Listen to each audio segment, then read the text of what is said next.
Em meio à praça central, um homem negro de barba grisalha repousava sob um cobertor surrado.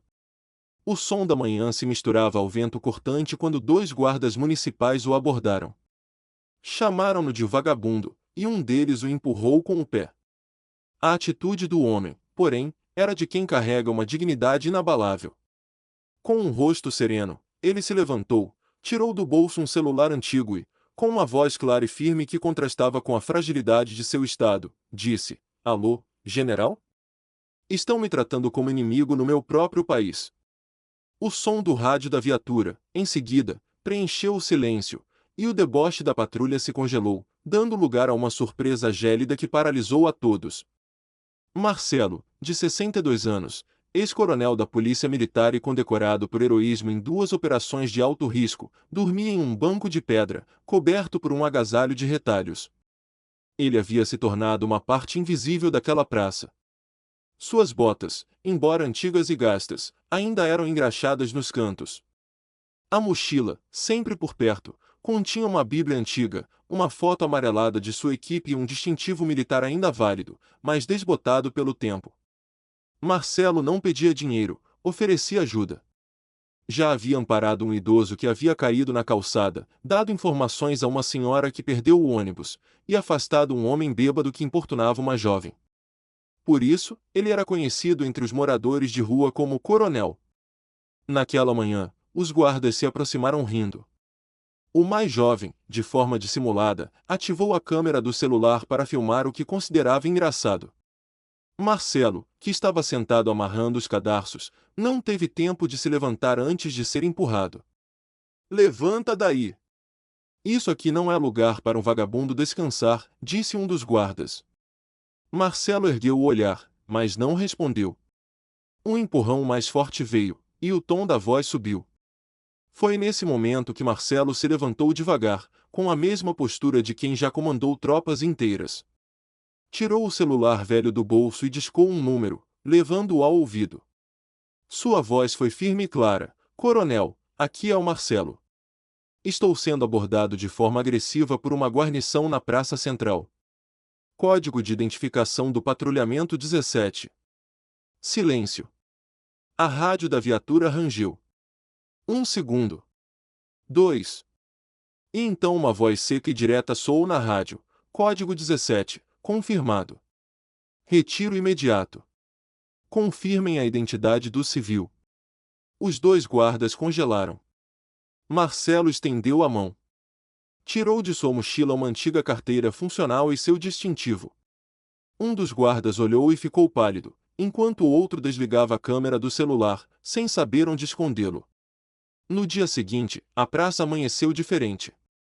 Uma viatura permaneceu estacionada na rua, mas os guardas não saíram, apenas observavam. Marcelo chegou mais cedo que o habitual. Em seu bolso, trazia uma convocação oficial do Comando-Geral da Polícia Militar, convidando-o para um conselho consultivo sobre políticas públicas para veteranos. Ele mostrou o papel para Mirella, uma assistente social que o observava de longe. Ela já havia tentado ajudá-lo antes, mas ele educadamente recusou. Ela respondeu: eles não te chamaram por caridade, te chamaram por memória e justiça. Marcelo foi ao quartel, onde foi anunciado como assessor voluntário, nomeado pelo próprio comandante-geral, para avaliar políticas de apoio a veteranos em situação de vulnerabilidade. Ao subir ao pódio, ele não discursou. Simplesmente colocou seu distintivo sobre a mesa e disse: estou aqui para lembrar o que foi esquecido e não vou permitir que o que vivi seja tratado como um número. Nos meses seguintes, ele revisou relatórios, questionou contratos e propôs reformas em programas de acolhimento. Seus esforços fizeram com que os veteranos de baixa renda passassem a ser prioridade na agenda do Ministério da Defesa. No entanto, nem todos ficaram satisfeitos. Durante uma reunião, Marcelo apontou irregularidades em contratos de fornecimento de alimentos para abrigos. A sala inteira ficou em silêncio. Um major tentou desacreditar os números, sugerindo que Marcelo não estava acostumado com a linguagem técnica. Marcelo, sem se irritar, empurrou uma pasta amarela com cópias de documentos, recibos e fotos para o centro da mesa. Naquela noite, seu apartamento foi invadido. Nada foi roubado, mas seus documentos foram revirados e a pasta de documentos havia desaparecido. Marcelo não chamou a polícia, ligou para Mirella. No dia seguinte, ele retornou à praça. Dias depois, ele deu uma entrevista para uma emissora de TV, sentado em um banco de madeira, com sua jaqueta antiga sobre as pernas. Ele disse: "Se quiserem me apagar, terão que apagar a história de todos os que marcharam comigo, e eu ainda me lembro do nome de cada um deles." A entrevista viralizou. Milhares de comentários, cartas e vídeos de ex-colegas de farda confirmaram sua trajetória. A opinião pública ficou ao seu lado, e aqueles que tentaram silenciá-lo perceberam que há vozes que não precisam gritar para serem ouvidas. 3 dias após a entrevista, algo inesperado aconteceu. O coronel-geral Álvaro, que havia se aposentado anos atrás e agora era consultor do Ministério da Defesa, foi visto caminhando sem escolta. Ele carregava uma pasta de couro envelhecida. Sentou-se ao lado de Marcelo, em silêncio.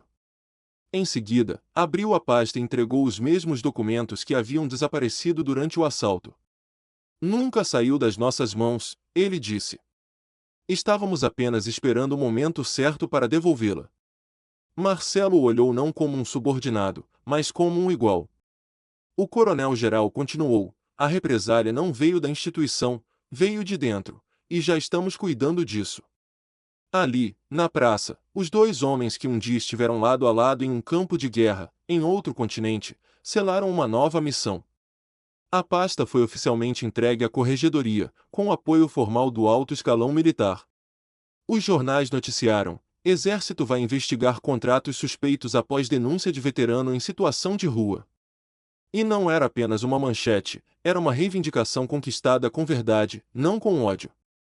O que mais tocou Marcelo, no entanto, não foi a notoriedade. Foi o que aconteceu em silêncio: uma carta escrita à mão por um jovem soldado, entregue por um mensageiro do quartel. Dizia: "Senhor, foi por causa de homens como o senhor que decidi servir. Obrigado por nos lembrar o que um uniforme realmente significa." Depois disso, vieram as homenagens e os títulos. Mas ele rejeitou a pompa. Aceitou apenas um reconhecimento: a biblioteca de sua antiga escola primária foi batizada com seu nome. No dia da inauguração, Marcelo estava lá, em pé, entre alunos que talvez nunca tivessem visto um herói fora da televisão. Ele falou pouco, mas disse que os livros salvaram sua mente quando o corpo doía e que a dignidade habita onde há leitura. Meses depois, o banco da praça onde ele costumava dormir foi restaurado. Uma pequena placa de metal foi discretamente colocada na lateral. Nela, a frase: "Aqui repousou por anos um homem que sempre esteve de pé." Marcelo ainda passava por lá. A praça não era a mesma, nem ele. Um garoto se aproximou, segurando uma pequena bandeira dobrada. Ele perguntou se podia sentar. Marcelo assentiu. O menino perguntou se era verdade que ele havia sido coronel. Marcelo respondeu: "Eu fui, mas o mais importante é que eu ainda sou." O menino tirou um papel do bolso. Era um desenho: uma praça, um banco, e um homem com uma estrela no ombro.